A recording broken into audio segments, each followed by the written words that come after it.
Welcome back to the show, everybody. Check out these headlines. We've got Zum Wallet news. You're going to want it. FTX restarting. What in the world is going on here? If that's not screaming government operation PSYOP, I don't know what is. And then we got spot ETFs for Bitcoin and ETH. We'll talk about it here. And what about this? Janet Yellen and hyperinflation. And what are central banks up to? We got all that and so much more. Somebody roll that beautiful intro.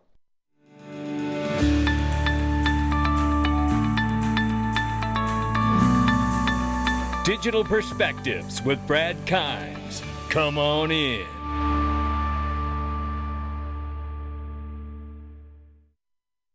Welcome back to the show. You can follow us on Twitter and YouTube for exclusive content. Right now, $1.45 trillion market cap for crypto. The market is up 1%.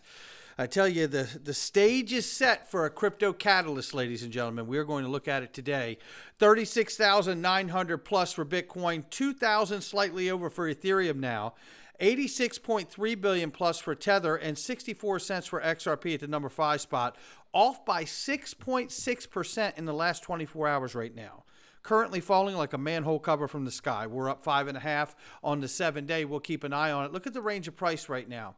Ranging between 64 cents and 70 on the top. We'll keep an eye on it. Again, off by more than 6% in the 24-hour here. Miles Franklin, ladies and gentlemen, precious metals. If you want it, click the link underneath the video. And I think after a video like what you're about to watch here, you know, look, all I can say is I'm stacking my pennies next to their dollars. And who were they? Well, central banks is a part of that they. And you probably will want to do the same. And if you do, you're going to want to use the email I have underneath the video and use in the subject box, dig gold. Dig gold, D-I-G gold, to get the best prices. Make sure you use that. Right here we see, look at this. The rally came on FTT token and saw a 90% price uptick during the trading session on November 9th yesterday. And this came after Gary Gensler commented on the possibility of restarting FTX. As I said in the opener here, if this isn't screaming PSYOP, corruption, government control, all the things you wouldn't want to hear, evil and crooked, says Geo. I think you got it here. You know, what in the world would anybody want to fire up that previous dumpster fire for? Is it because, see, this is where it adds in more questions than answers, you know? Why did FTX and Sam Bankman-Fried get that broker-dealer's license that's so coveted in this space? Well, and if they did, and they did get that license, then it would almost make sense to say why somebody would pick this up from the ashes and want to keep going and finish whoever really is behind this. It is disturbing to me. Then we see this. This was spotted by Crypto Data Insights, provider whale alert, just showing you this. No real facts tied to this other than it's Ripple Labs and their wallets, but 100 million XRP initiated internally from Ripple Labs, 23.4 and then 24.7. Moved to Bitstamp and Bitso, respectively. I can clearly say right now, for the record, on the record, it's not my XRP, right? So I'm sure there was many questions when you first saw that. Be like, I bet Brad's up to something again. No, it's not me. Not me. Just want to clear the air, right?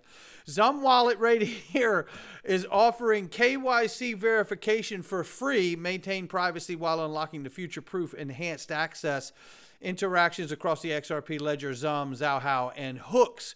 I tell you, I love what they're doing there. Shout out to Weedsay and the whole entire team at XRP Labs. Look, this gets pretty serious right here, and we need to pay very close attention to this clip, okay? What are central banks up to? What is the U.S. Treasury up to? This is not a comforting clip. China is dumping bonds, U.S. Treasuries like crazy. They have $859 billion right now that's being discussed in this clip you're about to hear. And the problem is Janet Yellen doesn't have a solution or any kind of measure in place should they dump the 859 that's remaining. Take a quick listen. China and the Taiwan Strait scenario. In our select committee work, we did a tabletop exercise, and in response to sanctions against a Chinese scenario where there would be an invasion of Taiwan, the scenario was that China, the second largest foreign creditor of U.S. Treasuries, would dump that $859 billion in Treasury securities. How are you working with our allies internationally and also the Federal Reserve to deal with a situation where China would dump that volume of Treasury securities overnight? Listen. So we are not engaging in specific exercises to address such a risk. What are you smiling for then? The woman was smiling. Look. Not engaging in specific. We're not engaging in any kind of measure to take care of that risk. Nothing. Doing nothing. What is your job? Exercises to address such a risk. But the United States, the National Security Council, is certainly concerned on an ongoing basis. Well, Madam Secretary, I would encourage Treasury to make preparations and be on the ready. Yeah, I would say. And we need to get beyond this, I would encourage you and be on the ready. I mean, look, why aren't we chastising the very individual who's supposed to say, absolutely, let me just go right down here to my papers here. Yeah, okay, yeah, here's the protocol and all the things that we're going to kick in should we have to deal with somebody trying to dump the bonds like China. We got it right here. Yep, page 7. You know what I mean? No, She smiles at us and tells us, no, well, we're not really working on anything about any of that. Oh, boy.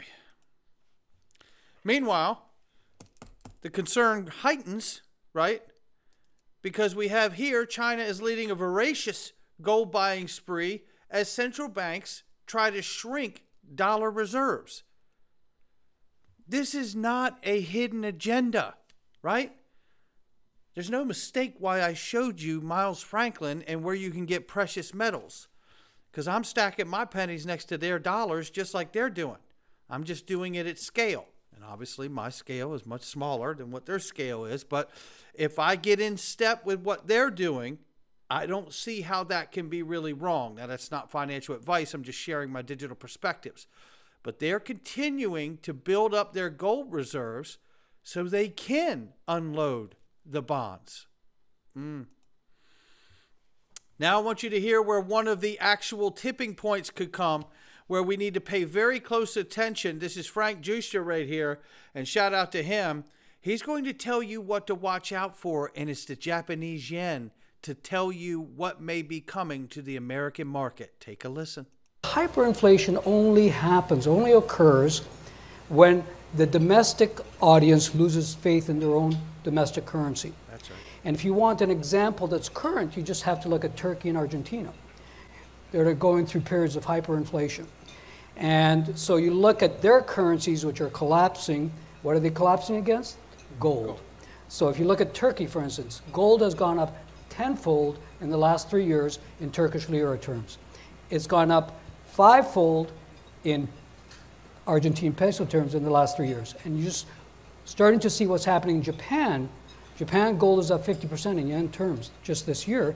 And Japan is just starting to unravel now. And I think that's what really, in my opinion, if Japan starts to unravel because of their monetary policies, that's when you're going to start to see a contagion effect into the U.S. because they hold so much U.S. treasuries. Oh, boy. That really makes the hair stand up on the back of my neck. I don't know if you guys know anything about Frank Juer, but if you don't, man, this guy is like super duper smart, and he's been right a lot for a long time. So I'm all eyes on Japan. Now, we know what China's plan is, right? So there's no mistake in any of that, right? But Japan is one of those key places to watch for a systemic collapse to begin to happen right here in the United States.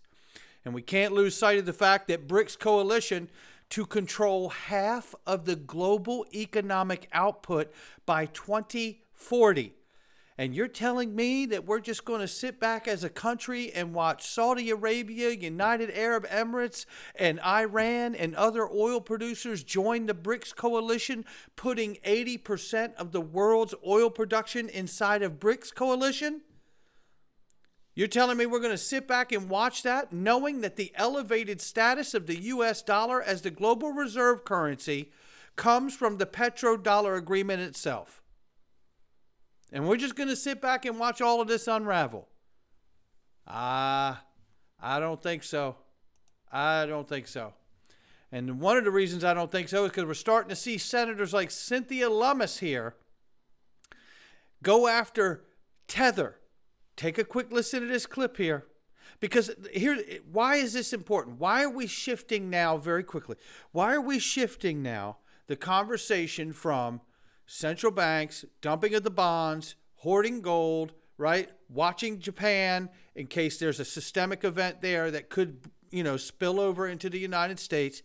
And now I'm bringing you to USD Tether because we're moving into it's a transition we're going through where stable coins and CBDCs, and make no mistake about it, a CBDC is a stable coin that's released by a central government, right?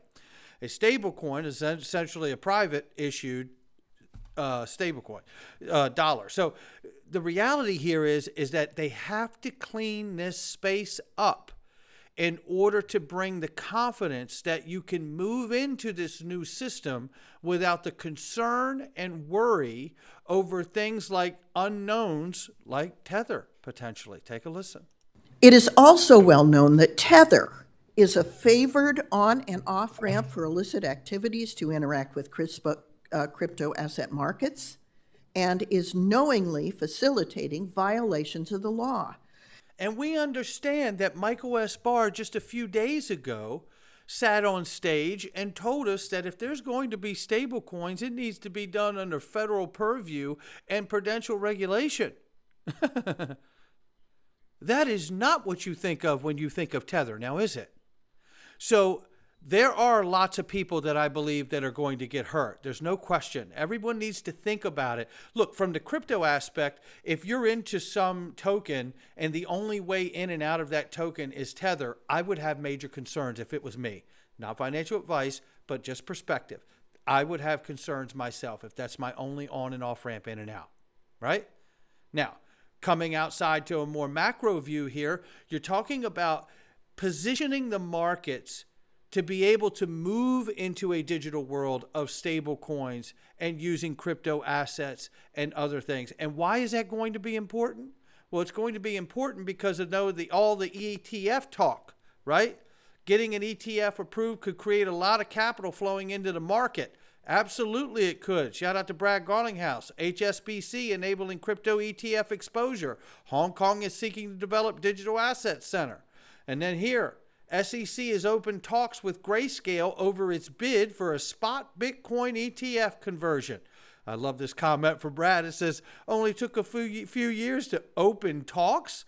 When you compare this to how many other countries engage proactively and constructively with industry, you truly begin to understand how much of a political liability Gensler's SEC has become. Whoa, that is spot on right there. And then there's this. BlackRock, the world's largest asset manager, has applied to launch a spot Ether exchange-traded fund on NASDAQ Stock Exchange. Now look at this. BlackRock is confident SEC will approve the spot Bitcoin ETF by January now. Now, look, I have said this and I'm going to say it again. If they approve these instruments, then it tells me that there is going to be a collapse and a major correction coming to the traditional markets, and they're going to allow the money to flow into these products to offset some of that collapse, to give people a place to go that feels like high ground. That's why I believe Larry Fink referred to as a flight to quality, right? And the other part to this, which is pretty laughable when you think about the volatility of Bitcoin and calling that a flight to quality. But nevertheless, I think if you're looking at the correction that's coming in a traditional market, I think we could clearly see that a lot of things are going to look like a flight to quality as long as you're not in stocks, right? Again, not financial advice, but that's what I'm seeing. And then there's going to be a narrative created when all of this happens. And the narrative will be, well, I know this looks like a collapse. This is what mainstream media, who's bought and paid for, is going to start selling us very soon. It looks like a collapse, but really this is a correction because the money isn't actually disappearing, right? The money is actually moving into these new products that retail investors have wanted access to for a very, very long time.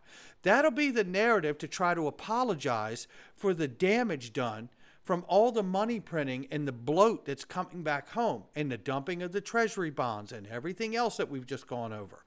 This is where we're going. And in order to get that done, let's think about this. We're not talking about future ETFs where you can go long and short on the market in paper. In the paper market trading it, right? This is spot Bitcoin ETFs, right? So the reality is you get spot Bitcoin ETFs, you're getting to where you have to buy the actual asset to back the actual fund. This is extremely important to understand because that's going to require a lot of transactions. And I bet Uphold and Ripple's partnership could help with quite a bit of that, right? Not to mention the introduction of legitimate prudentially regulated stable coins into the future, and I bet Ripple and Uphold could help settle those transactions as well. This is how you begin to push the cattle and all the naysayers that don't want to move into the new system into the new system.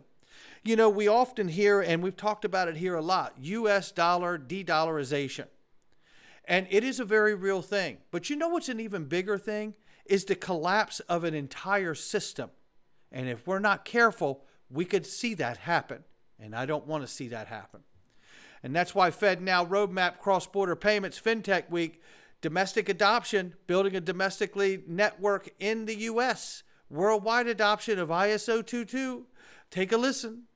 Focus right now is on domestic adoption. You need to have a network domestically for cross-border payments in order to be useful at all. So that's why we need our top priority is to make sure that we support that adoption in the U.S. while we also look ahead in terms of where we might be 2-3 years from now, whenever as it relates to cross-border payments.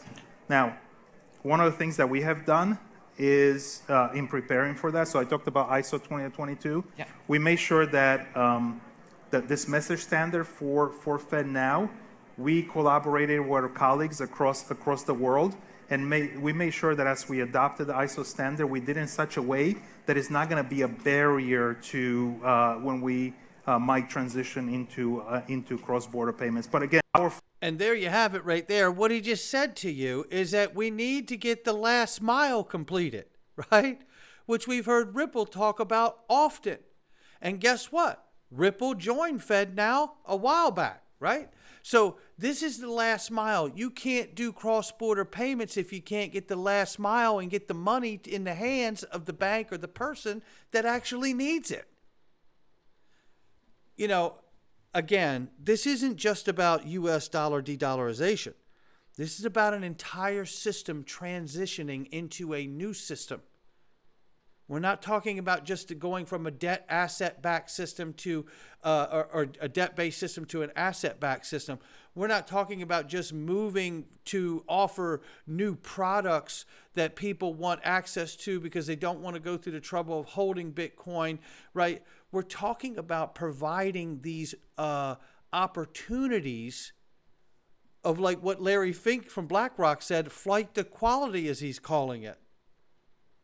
You know, there is something coming, and it's much bigger than crypto, and it's much bigger than just the bond situation and the problems with money, and that's a big problem.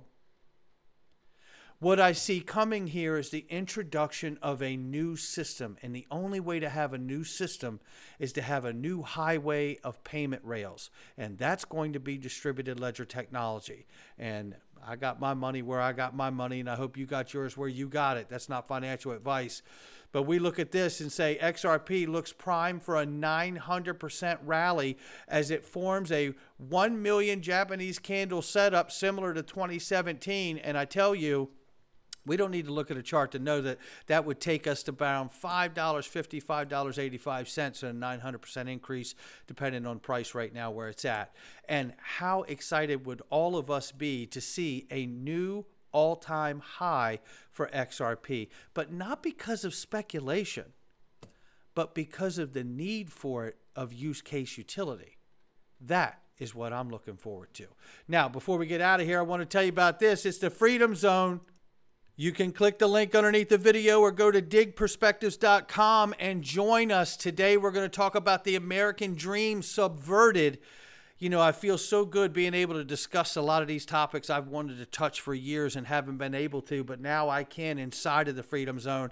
And by the way, XRP Las Vegas 24 is coming up. And if you want a discount on XRP Las Vegas 24, all you got to do is join the Freedom Zone for less than the cost of a cup of coffee per month. You're going to get 0 Google ads of my daily videos that I post on YouTube. Come right inside the Patreon and watch it. Get incredible conversations, no scammers, no bots, just incredibly smart people talking about the content we cover and incredible topics that I would never dare to cover because we know censorship is very real out here in the social media world. That's going to do it for me, not financial advice from me or anyone else. I'll see you in the Freedom Zone.